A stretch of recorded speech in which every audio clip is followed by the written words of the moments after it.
प्रिय विद्यार्थियों, नमस्कार। पूर्व में हम बिहारी के संबंध में विभिन्न विषयों पर चर्चा करते आए हैं।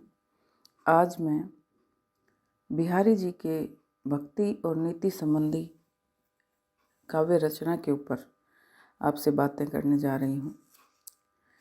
पहले हमने पढ़ा कि बिहारी का श्रृंगार स्वरूप, उनका प्रकृति चित्रण, उनका काव्य में स्थान, और आज हम बिहारी ने जो भक्ति और नीति संबंधी पद लिखे हैं उनके ऊपर विस्तार से चर्चा करेंगे। जैसा कि हमने पहले भी चर्चा की थी, रीतिकालीन कवियों की ये प्रवृत्ति रही है कि वे विभिन्न विषयों पर उन्होंने काव्य किया है। यहाँ भी मैं इसी बात को बताना चाहती हूँ कि रीतिकालीन कवियों ने अन्य विषयों पर काव्य लिखते हुए भक्ति और नीति संबंधी भी रचनाएं की हैं।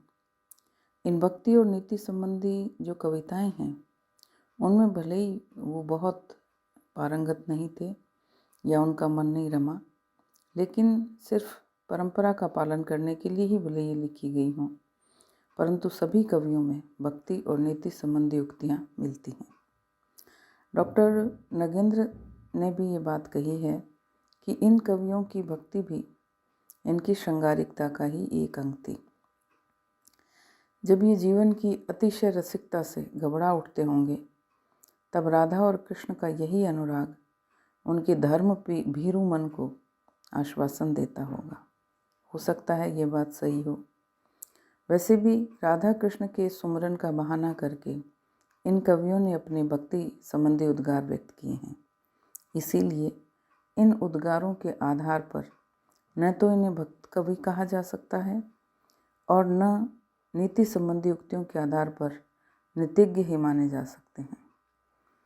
बिहारी ने भी भक्ति एवं नीति के बहुत दोहे लिखे हैं जो श्रृंगार रूपी ईख के गन्ने के बीच बीच में पड़ी हुई गांठ जैसे जान पड़ते हैं। इनमें से भक्ति संबंधी दोहों के अंतर्गत कहीं बिहारी ने संसार के मिथ्यात्व का प्रतिपादन करते हुए जगत को कच्चे कांच के समान असत्य बताया है, जिसके प्रत्येक पदार्थ में उसी एक अनंत रूप की आभा प्रतिबिंबित होती हुई दिखाई देती है।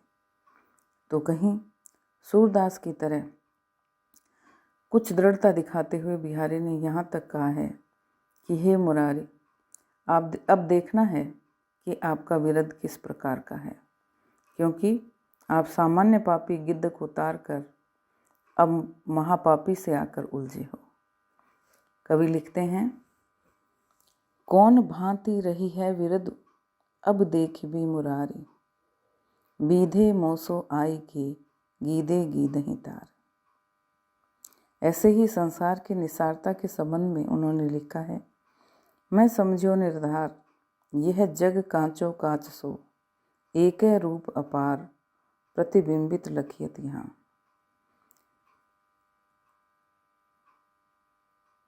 इसके अलावा अन्य पदों में बिहारी ने लिखा है कि हे दीनदयाल, संसार भले ही मेरी निंदा किए करे, परंतु मैं अपनी कुटिलता नहीं छोड़ूंगा। मैं अधम हूँ, पापी हूँ और मेरा हृदय कुटिलता से भरा हुआ है, और वह इसलिए नहीं छोड़ पाऊँगा क्योंकि आप त्रिभंगी हैं, और अगर मैं सरल रहूँ तो सरल और सीधे हृदय में निवास करते हुए आप दुखी होंगे, क्योंकि टेढ़ी वस्तु के अंदर ही आप समा सकते हैं।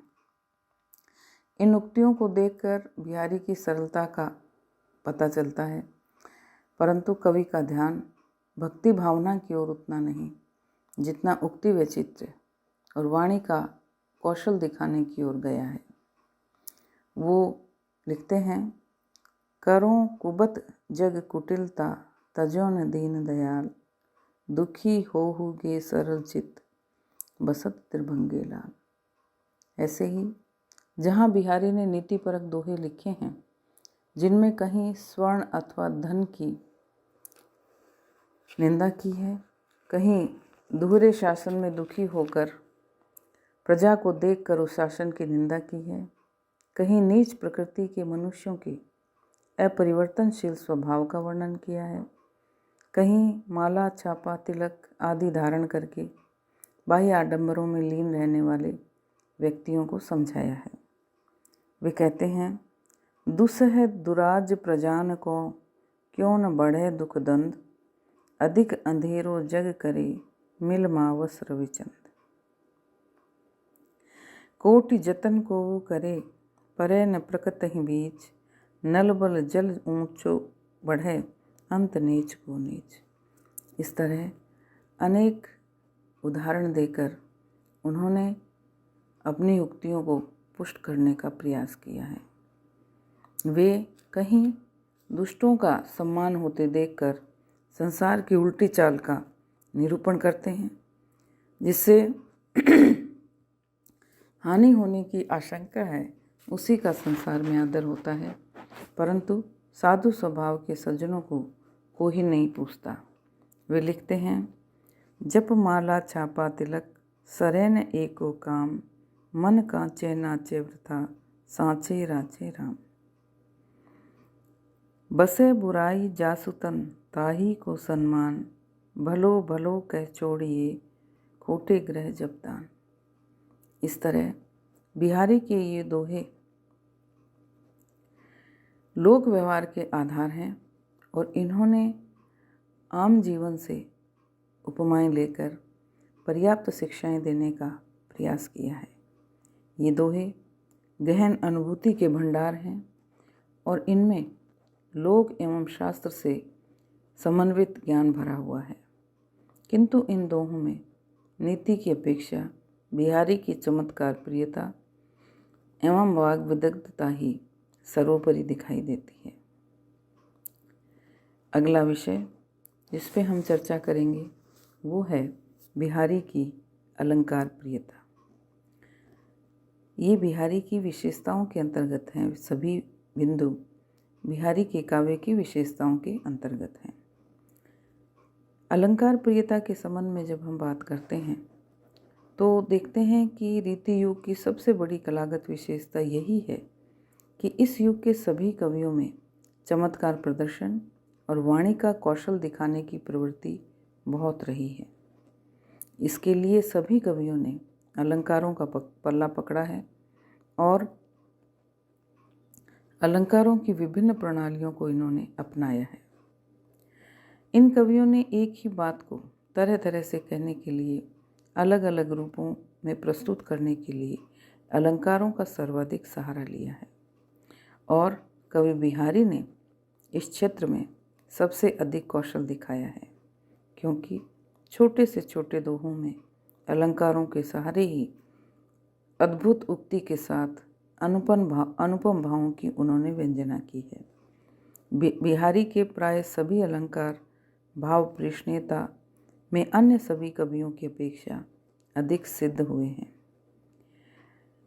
इनमें बहुत से भावानुकूल अलंकारों का ही प्रयोग हुआ है और बिहारी का प्रत्येक दोहा अलंकारों के अनुपम सौंदर्य से ओतप्रोत है। यद्यपि बिहारी के इन दोहों में अलंकारों के कारण चमत्कार का प्राधान्य है, तथापि चित्रोपमता भी कम नहीं है। बिहारी के प्रत्येक दोहे पर बड़े ही सुंदर एवं सजीव चित्र का निर्माण हुआ है।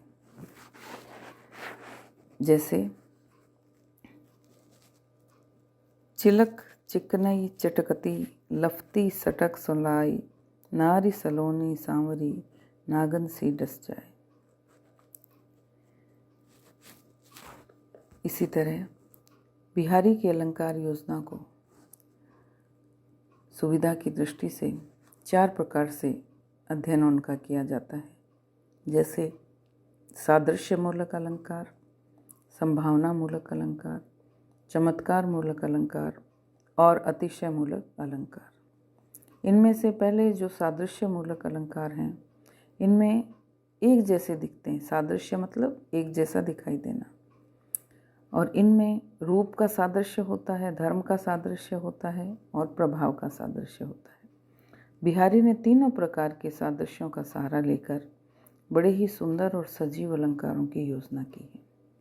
इन सादृश्यों के आधार पर बिहारी ने कहीं नेत्रों से हिरनी के नेत्रों की समानता की है, नायिका के नेत्रों की हिरनी के नेत्रों से समानता की है और हिरनी के नेत्रों से भी बढ़कर नायिका के नेत्र कहकर व्यतिरेक अलंकार को अपनाया है। जैसे वर जीते सरमैन के ऐसे देखे मैन, हिरनी के नैनान ते हरिनी के ए नैन।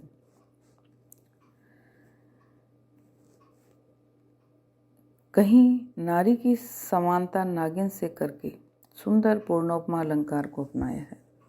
कहीं ठोड़ी में गड्ढे का, नैनों में बटोही का, चिलक की में चौंद का, रूप सौंदर्य में ठग का और हंसी में फांसी का आरोप करके सांग रूप अलंकार को अपनाया है।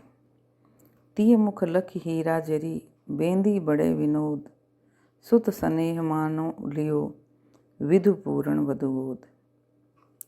लसतु सेत सारी वप्यो, तरन तरयो ना कान, पर्यो मनो सुरसरी सलिल, रवि प्रतिबिंब विहान। इस तरीके से सादृश्यता का सुंदर निरूपण इन पदों में हुआ है। संभावना मूलक अलंकारों में से बिहारी ने उत्प्रेक्षा अलंकार का प्रयोग करते हुए बहुत लंबी उड़ानें भरी हैं। एक दोहे में कहा है कि नायिका के मुख पर हीरा जड़ी बिंदी देखकर ऐसा जान पड़ता है मानो पूर्ण चंद्रमा ने अपने पुत्र बुध को गोद में ले लिया हो। ऐसे ही तरुणियाँ देखकर उत्प्रेक्षा की संभावना की है मानो प्रभात में सूर्य का प्रतिबिंब गंगा जी में हिलते हुए जल में पड़ा हो। ऐसे ही बिहारी के अनेक दोहे हैं जिनमें दूर की कौड़ी लाकर अपनी गहन सूझबूझ एवं दूरारूढ़ कल्पना का परिचय दिया है। चमत्कार मूलक अलंकारों में बिहारी जी ने कहीं आँखों को उलझने, कुटुंब को टूटता हुआ, चतुरों के चित्त को जुड़ता हुआ और दुर्जनों के हृदय में गांठ पड़ती हुई दिखाकर सुंदर असंगति अलंकार का प्रयोग किया है। कहीं तंत्री नाद कवित रस सरस राग और रतिरंग में अनबूढ़ों को डूबते और पूर्ण रूप से डूबों को तर जाते हुए दिखाया है। द्रग उर्जत टूटत कुटुम, जुरत चतुर चित प्रीत, पर तिगांठ दुर्जन हिये, दई नई ये रीत। ऐसे ही तंत्री नाद कवित रस सरस राग रतिरंग, अन बूढ़े बूढ़े तरे जे बूढ़े सब अंग। इस प्रकार बिहारी की अलंकार योजना में कहीं कहीं भले ही चमत्कार प्रियता एवं दूरारूढ़ कल्पना मिलती है, फिर भी उनमें सरसता एवं भावात्मकता पर्याप्त मात्रा में विद्यमान है। बिहारी ने भाव चित्रण की अपेक्षा रूप चित्रण के लिए अलंकारों का अधिक प्रयोग किया है और इसी में बिहारी को सर्वाधिक सफलता प्राप्त हुई है। किंतु अलंकारों के द्वारा बिहारी का भाव चित्रण भी अत्यंत आकर्षक और प्रभाव उत्पादक बन पड़ा है। धन्यवाद।